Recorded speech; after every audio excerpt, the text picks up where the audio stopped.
Happy bonfire night, everyone. Weekend, 3 nights. It's all weekend. It's fun, fun, fun. Look at his face. Relentless fun. Are you enjoying that? Did you write your name? Did you write weather trending? Enough of that. Is your bonfire stoked enough, madam? Because I'll be off. It's not very big, is it? Well, size isn't everything. But of course there are lots and lots of bonfire parties taking place. I know, I'm going to try and go to one every single night. 3 nights, I won't be going to any. But you might be interested in the weather, so we're going to take it night by night. Friday night, Sara, what's it looking like?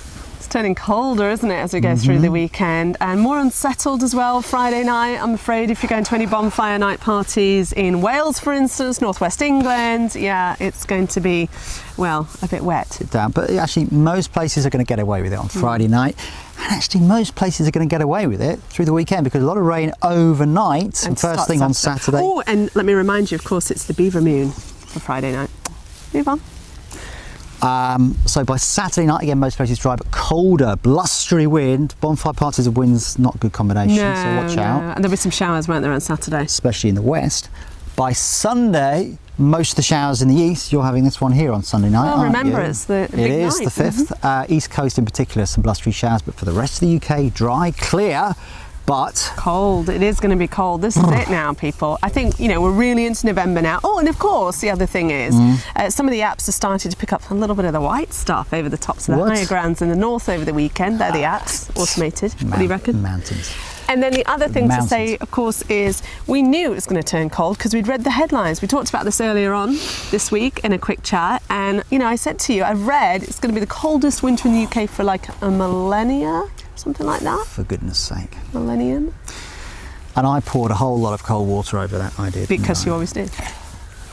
As I pointed out, as you watched our quick cast a few days ago, as I pointed out, there's a whole lot of disagreement between the various computer models as to what this winter's going to be like. Here's an example, one we prepared earlier. 4 examples. Don't take the colours too literally, that's not about temperature, but the pattern of those colours across Europe, very different for each of those computer models. That just gives you an idea of the disagreement that these models are having about this winter's weather. Fancy that red. Does that mean warmth? No. No. Yeah, but what does drive our weather in the UK? Of course, it's the jet stream, isn't it, really? That, just do it for me. Fast moving. Fast moving ribbon there, high up in the atmosphere. Yeah. And of course, when you get a really strong jet stream, you get a lot of wet and windy weather, don't you? But milder.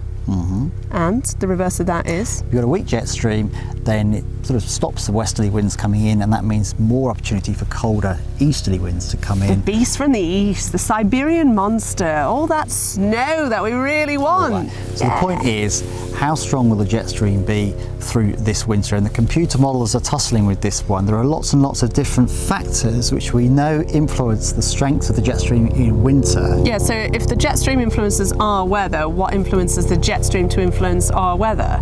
And why are you telling me that it's a much more difficult this year to predict than other years?